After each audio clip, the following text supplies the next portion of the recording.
Hello friends, আমি পায়েল সেন আর আপনারা দেখছেন পায়েল সেন ইউটিউব চ্যানেলটি।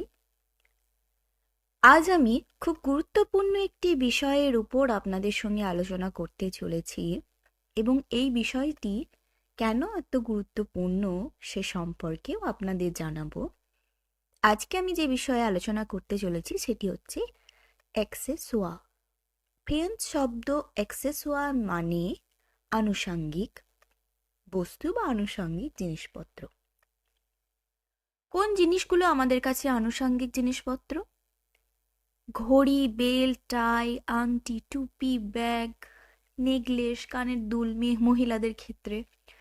তো মহিলা পুরুষ উভয় মানুষের জন্যই কিছু আনুষঙ্গিক জিনিসপত্র আছে, যে জিনিসপত্রগুলি ব্যবহারের মাধ্যমে একটি মহিলা বা একটি পুরুষ দৈনন্দিন জীবনে তাকে নিত্য নতুনভাবে অন্যের কাছে উপস্থাপন করতে পারে এবং মহিলা পুরুষ বিভেদে এই নিত্য নতুন জিনিসগুলির মাধ্যমে প্রত্যেকেই কিন্তু নিজেকে নিত্য নতুনভাবে সাজিয়ে তোলে। এই আনুষঙ্গিক জিনিসগুলি তাই আমাদের দৈনন্দিন জীবনে চলার পথে বা আমাদের নিজেকে নিত্য নতুনভাবে সাজিয়ে তুলতে খুবই গুরুত্বপূর্ণ বিষয় এবং আমরা স্ত্রী পুরুষ উভয়েই কিন্তু এই আনুষঙ্গিক জিনিসপত্রগুলি আমাদের নিত্য নতুন সাজসজ্জায় ব্যবহার করেই থাকি। তাই বন্ধুরা, আমাদের এই আনুষঙ্গিক জিনিসপত্রগুলিকে ফ্রেঞ্চ ভাষায় কি বলবো বা কি বলা উচিত বা কিভাবে উচ্চারণ করা উচিত বা এই আনুষঙ্গিক জিনিসপত্রগুলিকে আমরা ফ্রেঞ্চ ভাষায় কিভাবে চিনব, তার জন্য এই ভিডিওটি কিন্তু দেখে নিতে হবে। এই ভিডিওটি কিন্তু তার জন্য খুব গুরুত্বপূর্ণ একটি ভিডিও। চলুন দেখে নিই। MONTRE মন্থ অর্থাৎ ঘড়ি। মহিলা পুরুষ উভয় মানুষই কিন্তু আমরা ঘড়ি ব্যবহার করি। সন্তিউর অর্থাৎ বেল্ট, খাবেত অর্থাৎ টাই, ব্যাগ অর্থাৎ আংটি, কাস্কেট অর্থাৎ টুপি। মন্থ, সন্তিউ, খাবেত, ব্যাগ, কাস্কেট। এরপর বন্ধুরা, একটা জিনিস মাথায় রাখবেন, এই আনুষঙ্গিক জিনিসপত্রগুলির বানান এবং উচ্চারণের সাথে সাথে পাশের ছবিগুলো কিন্তু আপনারা দেখবেন। কেন বললাম না, কিছু কিছু আনুষঙ্গিক জিনিসপত্রের বানান কিন্তু সর্বক্ষেত্রে এক হয় না। যেমন এই টুপি অর্থাৎ কাস্কেট বলতে আমরা যে ধরনের টুপিকে বলছি, আবার অন্য ধরনের টুপি যখনই আমরা বলবো তখন কিন্তু তার উচ্চারণ বা বানান অন্য শব্দ হবে। তাই এই জিনিসগুলো আমরা পড়ার সময় পাশের ছবিগুলো কিন্তু খুব ভালোভাবে একবার লক্ষ্য করে নেব। এটা আপনাদের সুবিধার্থে আমি বলে রাখলাম। এবং দেখুন, এই শব্দগুলি সবই কিন্তু স্ত্রীলিঙ্গবাচক আনুষঙ্গিক বিষয়। MONTRE মথ, সন্তিউ, কাভেত, ব্যাগ, কাস্কেট অর্থাৎ মন্থ, সন্থিউ, খাবেত, ব্যাগ, কাস্কেট। এই সব বানানের শেষে আমরা দেখব ই আছে।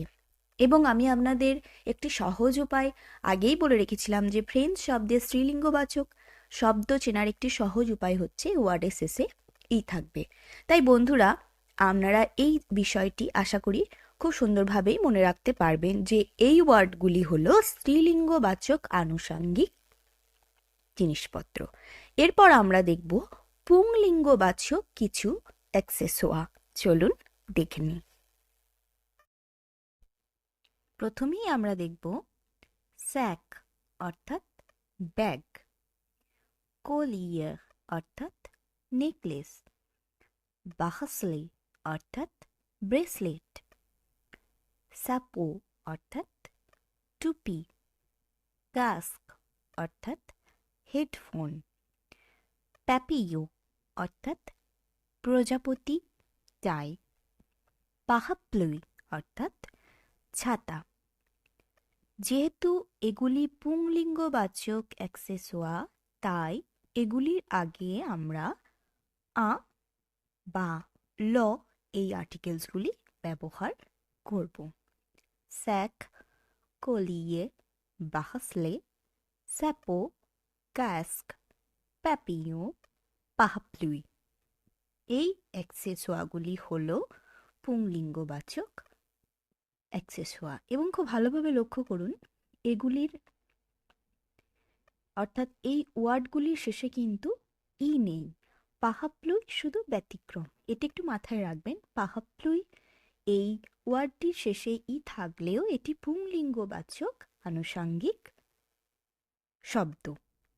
এরপর আমরা এই আনুষাঙ্গিক জিনিসের ছবিগুলি দেখে নেব, যাতে খুব সহজেই ছবি দেখা মাত্র আপনারা বুঝতে পারেন যে এই আনুষাঙ্গিক বিষয়টির ওয়ার্ড বা উচ্চারণ এটি।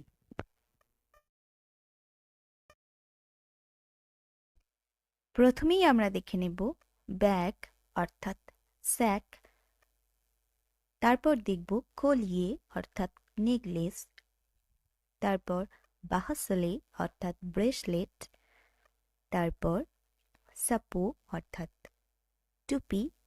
এবং খুব ভালোভাবে লক্ষ্য করুন বন্ধুরা, স্ত্রীলিঙ্গবাচক আনুষাঙ্গিক বলার সময় আমি যে টুপিটির কথা বলেছিলাম সেটিকে বলেছিলাম কাস্কেট, কারণ তার গঠনটা কিন্তু অন্যরকম ছিল এবং এই ধরনের টুপিকে বলা হয় সাপো। আর এই জন্যই আমি আপনাদের ছবির ওপর লক্ষ্য দেওয়ার কথা বলছি।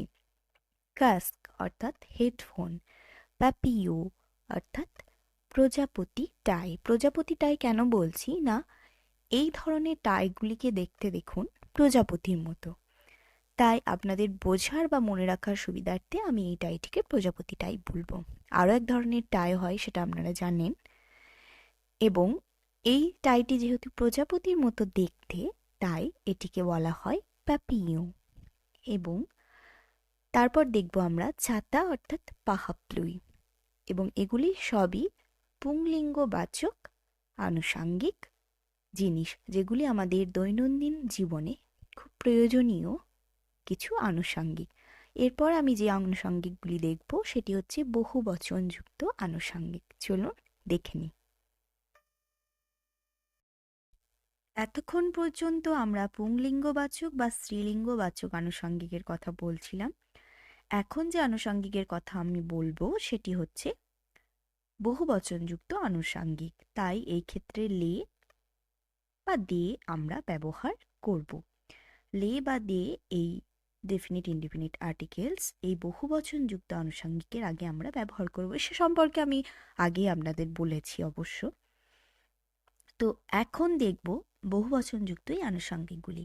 লে লুনেট অর্থাৎ চশমা। যদি আমরা সানগ্লাসের কথা বলতে চাই সেই ক্ষেত্রে আমরা বলবো লে লুনেট দো সোলেই। আমি আগেই বলেছি আবহাওয়া বলার সময় ইলিয়া দু সোলে মানে আজকের ওয়েদার হচ্ছে সানি বা রৌদ্রোজ্জ্বল, তাই রৌদ্রোজ্জ্বল ওয়েদারের জন্য যে চশমাটি আমরা ব্যবহার করি সেটা সানগ্লাস, এবং তার ফ্রেঞ্চ উচ্চারণ হলো লে লুনেট দো সোলেই। অর্থাৎ সানগ্লাস বললে আমরা সেই ক্ষেত্রে বলবো লে লুনেট দো সোলেই, আর নর্মাল চশমা বলতে আমরা বলবো লে লুনেট। লে বুকলো দোহেই অর্থাৎ কানের দুল, লে বুকলো দোহেই। খুব ভালোভাবে লক্ষ্য করুন এইগুলিকে কেন আমরা বহুবচন যুক্ত আনুষঙ্গিক বলছি, কারণ এই যে কানের দুল এটা সাধারণত আমরা দুটো ব্যবহার করি, এবং চশমার ফ্রেমের কাজ হয় দুটো। এভাবে যদি মনে রাখেন, অর্থাৎ একাধিক, দুটো জিনিস মানেই হচ্ছে সেটা একাধিক বা একের বেশি, তাই এই জন্য আমরা এই দুটি জিনিসকে বহুবচন যুক্ত আনুষাঙ্গিক হিসেবে ধরব। এইভাবে যদি মনে রাখেন তাহলে বিষয়টা মনে রাখা আরো অনেক বেশি সোজা হয়ে যাবে। তো বন্ধুরা, আজকের মতো এখানেই আমি আমার আনুষঙ্গিক জিনিসপত্রের সম্পর্কে আপনাদের সঙ্গে আলোচনা শেষ করব। এবং আমার ভিডিও যদি আপনাদের ভালো লেগে থাকে তাহলে অবশ্যই আমার চ্যানেলটিকে সাবস্ক্রাইব করবেন, লাইক করবেন, কমেন্ট করবেন, আপনাদের বিভিন্ন মতামত জানাবেন।